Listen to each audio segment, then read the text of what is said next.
prices surged to record highs on Thursday, surpassing the peaks of the 2008 crisis. So remember you had that crisis in 2008, right?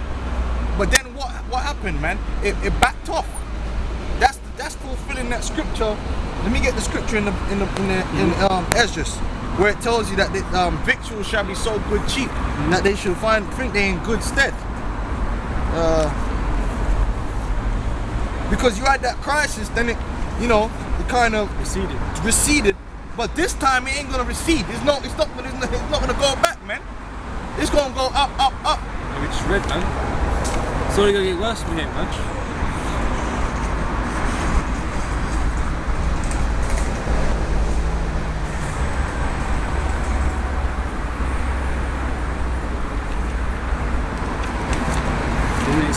Is it in 16? Oh. It says 2nd Ezra 16 and 21. On point. Behold, victuals shall be so good cheap upon earth that they shall think themselves to be in good case. Even then shall evils grow upon the earth, sword, famine, and great confusion. So when you go back to 2008, you had that food crisis, then it went down. Now, the food crisis is back with a vengeance, man. And it ain't gonna go down this time, man.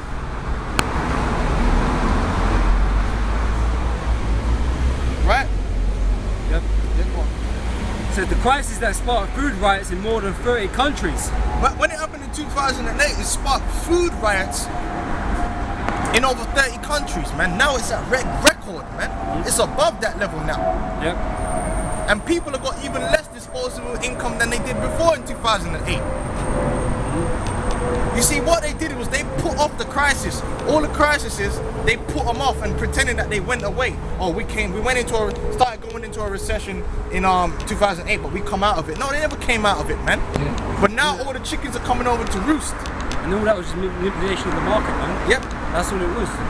They settled that fear for that little short period of time. All that quantitative easing and shit. Yeah. Wheat prices are not yet at record levels, but have rallied more than 50% in 5 weeks. Woo! 5 weeks, they've gone up by 50%. 5 weeks. Go on. Exceeding prices reached in the wake of Russia's 2010 export ban. Yep. Because Russia had that problem in that was 2010. Yeah, when they had that bushfire in it, that fire that... Right, was that 2010? Right, that sounds like a long time ago now, doesn't it? I didn't think it was that far back. I swear that was last year or something. It looked like it. But yeah, man, as soon as that fire hit Russia, man, they said, no, we're not going to export because we need it for ourselves. But hold on, what about China? You see, look, if America ain't got their own grain, if anything happens, war or anything like that, supply cut. So, well, China's more than likely going to be one of their main enemies. Are you going to supply food to your fucking enemy? Hell no. Was Germany supplying goods to America, man? Line are going to get cut.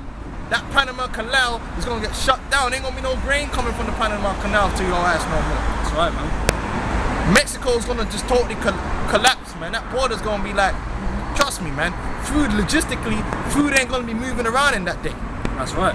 And if you ain't got the food inside America itself, and if Britain ain't got the food inside Britain itself, what you going to do? There's so long you can live for, man. And guarantee what is in this country, man, ain't gonna be. It's gonna be confiscated. Ain't gonna be down here. Well, whatever's in that store, whatever's gonna, because we're gonna get that scripture in a second. Whatever's in the stores in the time of the crisis, that's it. People are gonna rush there and buy it all, man. That's why the scripture tells you in the book of 2nd Ezra, the 6th chapter and 22, it says, and suddenly shall the sown places appear unsown, because that's going into these farms. They had all this corn. Then it died. In fact, you got certain, let's go deeper into the situation that's going on. You had certain places that because of the previous droughts, they killed all the grass. And then what happened was, I'm going into the cattle farmers, livestock. You had certain people that had livestock in America, and you had that previous drought that happened a couple years back that killed all the grass. Now the grass grew back, but it wasn't the type of grass that cattle eat. It was, the cattle if you know about sheep, because I know a little about sheep. Back in Montserrat, you'd have to go find a certain. You couldn't just chop any bush and go feed that to your sheep. They won't eat it. Very picky. They're exactly that. It's got to be palatable, a certain taste that they eat. There's a certain bush got a little silverback that we would cut, and then that's what you give to your sheep, and they'll eat that. Any grass, they're not gonna eat, man. They might not teach you that in schools, but that's the nature of livestock. You need certain grass and that to grow to feed your animals during winter. If you don't have enough harvest to give them the hay, because you harvest hay just like you harvest wheat, then you're not going to be able to feed your animals. That's what's been happening. So you got a lot of farmers, what they had to do was basically sell and put all their animals into butcher them. That's why the price of meat went down, because there was so much meat being butchered, the price went down. But that's totally depleted the flock, and flocks are hard to build up. So once all that meat gets consumed, then the price is going to just shoot up. In fact, because of the water drought, now they've not actually got water to give the cattle. So you'd rather send your cattle to be slaughtered than to have them drop dead or thirst. What's that gonna do? Drive down the price of the meat. But then when they're dead and all that meat's gone or rotten, where are you gonna have them? Because your flock's gone. So it's all kind of levels coming into the situation that's going to contribute to the famine. It's going to be logistical, and it's going to be sourced too. And then Obama is going to confiscate the big farmer. He's going to come big agro, they call it. He's going to confiscate all of the food to fight that war, man. The government are going to confiscate all the food. He's already got the executive orders, and the same thing they're going to do here in the UK. They're going to confiscate all the food for the troops. It's going to be rationing again, just like they did in World War II. So there's going to be famine, man. There's going to be famine on all different kind of levels, man. Go on, bro. Read that article. I just had to put that in there, man. That it's not just the grain aspect. You also got the grass aspect too, to feed the livestock. Yeah, everything's like a big circle, man. Everything's connected with each other, man. One thing that affects one thing will affect another thing, man. It's not linear, man. It's not just one thing, man, that affects the whole ecosystem, man. Because you'll have guys that say, oh, it doesn't matter if the crops fail in America. There's crops all over the world. But what if you can't? That's there. You ain't there. You ain't there, man. If you know? The drought in the US, which supplies nearly half the world's exports of corn and much of its soybeans and wheat. Sorry, read that again. The drought in the US, which supplies nearly half the world's exports of corn. Oh my lord. Half the world's export of corn comes from the United States, man. Half of that's gone now. Read on. And much of its soybeans and wheat will reverberate well beyond its borders, affecting consumers from Egypt to China. Even in China, man. Global crisis, global judgment, man. Go on. I've been in the business more than 30 years. Because China's more rice, isn't it? Yeah. China and India do more rice. And South America and Brazil and America that do more corn. Because different places are suited depending on the staple diet they had, because obviously the staple diet in China and that is rice. Same in India, they eat a lot of rice, you know? But in Americas, their staple was maize. The Native American Indians used a lot of maize, man. Because you gotta have a certain type of weather and a certain type of you know, to grow rice, man. Because rice requires a whole heap of water, man. A whole heap of water. They grow on the water, basically, rice does. You know? Which, by the way, that whole system for growing rice in China was set up by Jake. Okay?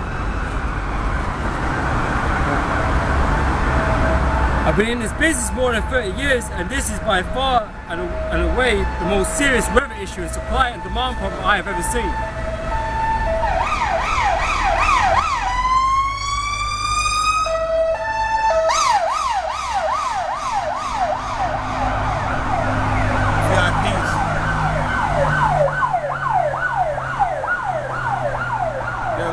They're probably rushing them VIPs to the place, man. Go on now. This is by by far and away the most serious weather issue and supply and demand problem I have ever seen, by a mile, said a senior executive at Trading House. It's not even comparable to 2007 and 8. It's not even comparable, man. This is the real deal. And people basically are in a worse economic position than they was in 2008. Yep. They got less disposable income, man. Now American families are worth less than Canadian families for the first time ever. People ain't got as much money to spend out there, man. And the price of everything is going up and their pay is stagnant or going down. Or they just ain't got no pay because they're losing their jobs. Serious business going on out here. David Nelson, global strategist at Rabobank, added, today the US crop disaster is real. The US crop disaster is real, man. Go on. Whereas to some degree the big run-up in prices in 2008 was speculatively driven. Driven by who? Wall Street. Yep. All speculation, man.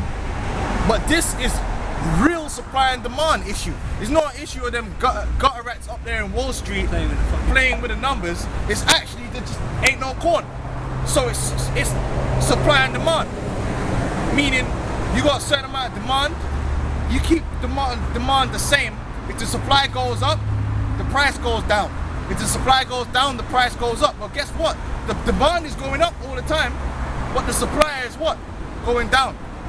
And the price is gonna go what? Up. Joe Graziano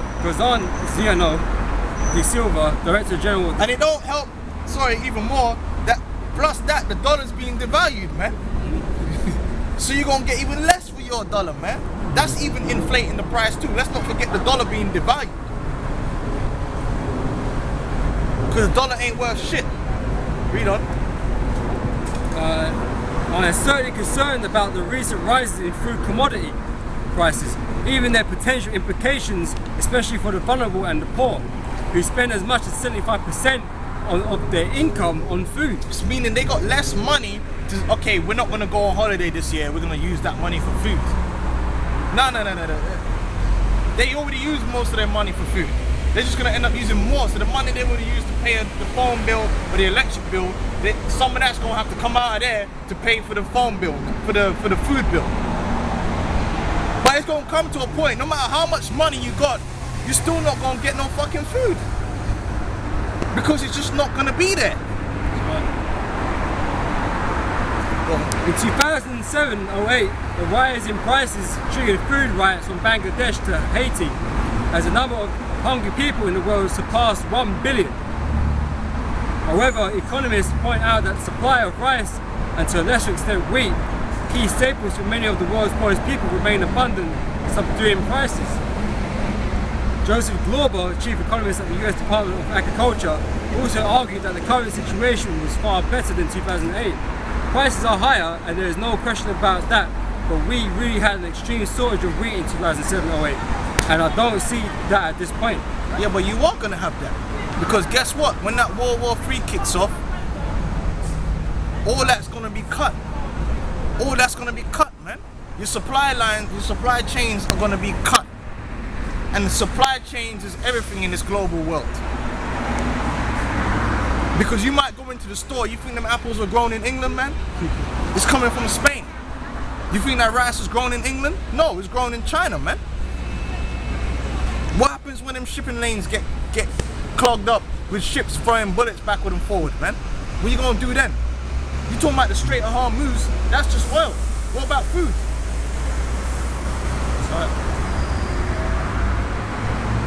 Which one of the most ancient ways to destroy your enemy in ancient times was siege. A big part of siege was what? Stopping the supply of food.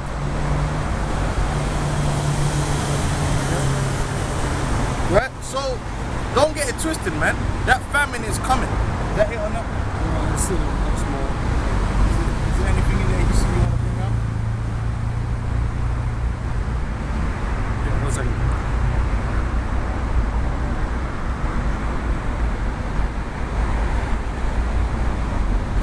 This says further down the article, it says large numbers of people live very close to the edge, he said, failed They race. had a documentary in England about that.